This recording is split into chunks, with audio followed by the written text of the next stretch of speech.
উত্তরবঙ্গে ঢুকে পড়ল বর্ষা। নির্ধারিত সময়ের 10 দিন আগে ঢুকে পড়ল বর্ষা। উত্তর পশ্চিম বঙ্গোপসাগরে অবস্থানরত গভীর নিম্নচাপ। দুই বঙ্গেই জারি থাকবে ভারী বৃষ্টিপাত। দুই বঙ্গেই জারি থাকবে ভারী বৃষ্টিপাতের সতর্কতা। 10 দিন আগেই ঢুকে পড়ল বর্ষা। উত্তরবঙ্গে ঢুকে পড়ল বর্ষা।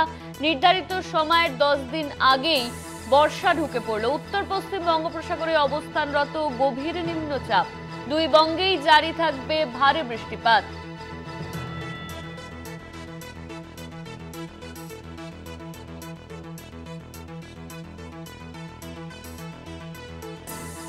দুই বঙ্গেই জারি ভারী বৃষ্টিপাত।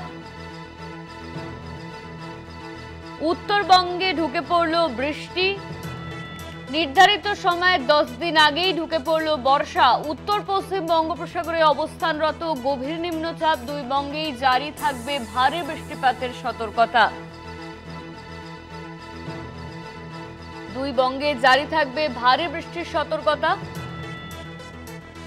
10 দিন আগেই উত্তরবঙ্গে বর্ষা ঢুকে পড়েছে।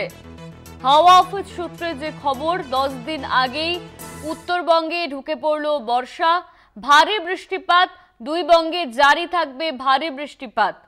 গভীর নিম্নচাপের সম্ভাবনা হাওয়া অফিসের তরফে। গভীর নিম্নচাপের সম্ভাবনা হাওয়া অফিসের তরফে। 10 দিন আগেই বাংলায় ঢুকলো বর্ষা। নিউজরুম থেকে আমাদের সঙ্গে রয়েছেন আমাদের প্রতিনিধি শাশ্বতী রায়। শাশ্বতী, নির্ধারিত সময়ের আগেই বর্ষা ঢুকে পড়লো। দুই বঙ্গেই ভারী বৃষ্টিপাতের সতর্কতা জারি করা হয়েছে, কি আপডেট রয়েছে? যেমন উত্তর পশ্চিম দিকে অবস্থান করছে গভীর নিম্নচাপ, তার সঙ্গে সঙ্গে উত্তরবঙ্গে আজকে প্রবেশ করলো বর্ষা। কার্যত দক্ষিণ পশ্চিম মৌসুমী বায়ু আজকে বালুরঘাটের উপরবর্তী অংশ দিয়ে প্রবেশ করেছে উত্তরবঙ্গের বেশ কিছু জেলার ক্ষেত্রে। সেক্ষেত্রে দার্জিলিং থেকে শুরু করে দার্জিলিং, কালিম্পং, জলপাইগুড়ি সহ একাধিক জেলার ক্ষেত্রে আজকে বলাই যায় যে কার্যত বঙ্গে প্রবেশ বর্ষা মঙ্গলের। তাই বর্ষার বৃষ্টি যেমন ইতিমধ্যেই শুরু হচ্ছে উত্তরবঙ্গের ক্ষেত্রে, ঠিক সেরকমভাবে এই উত্তর পশ্চিম বঙ্গোপসাগরের উপর তৈরি হওয়া নিম্নচাপ গভীর নিম্নচাপ রূপে ইতিমধ্যেই পশ্চিমবঙ্গের কোস্টাল এরিয়া এবং বাংলাদেশের কোস্টাল এরিয়ার মধ্যবর্তী অংশ দিয়ে বিকেল 5:30টার সময় ইতিমধ্যেই প্রবেশ করে গেছে এবং শেষ পাওয়া আপডেট অনুযায়ী 5 কিলোমিটার প্রতি ঘন্টায় তার অগ্রগতি হচ্ছে ক্রমশ উত্তর পূর্ব দিকে। অর্থাৎ ধীরে ধীরে সেটি উপকূলীয় অংশ থেকে উত্তর পূর্ব দিকে অগ্রসর হচ্ছে, যার জেরে আজকেও যেমন জারি থাকবে 24 পরগনা, নদিয়া, মুর্শিদাবাদে ভারী বৃষ্টির পূর্বাভাস, সেরকম আগামীকালের জন্য 24 পরগনা, নদিয়া এবং মুর্শিদাবাদে ভারী থেকে অতি ভারী বৃষ্টির সম্ভাবনা জারি থাকছে। কোথাও কোথাও 45 থেকে 50 কিলোমিটার বেগে, সর্বোচ্চ 65 কিলোমিটার বেগে ঝোড়ো হাওয়া বইতে পারে। এই দমকা ঝোড়ো হাওয়ার ফলে একাধিক জায়গায় গাছ উপড়ে পড়ার সম্ভাবনার কথাও জানাচ্ছে আলিপুর আবহাওয়া দপ্তর।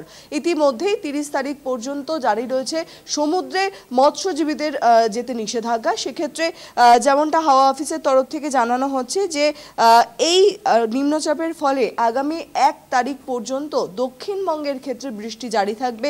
অপরদিকে উত্তরবঙ্গে যেহেতু বর্ষা প্রবেশ করেছে, সেই কারণে এই নিম্নচাপের প্রভাবও যেরকম পড়বে উত্তরবঙ্গে, ঠিক সেভাবেই বর্ষার বৃষ্টিও কার্যত জারি থাকবে জলপাইগুড়ি, কোচবিহার, আলিপুরদুয়ারে বেশি মাত্রায় এবং দার্জিলিং থেকে মালদা পর্যন্ত সমস্ত জেলাতেই বিক্ষিপ্তভাবে ভারী বৃষ্টি হওয়ার সম্ভাবনা আছে। ধন্যবাদ তোমার শাশ্বতী। আমাদের সঙ্গে নিউজরুম থেকে ছিলেন আমাদের প্রতিনিধি শাশ্বতী রায়।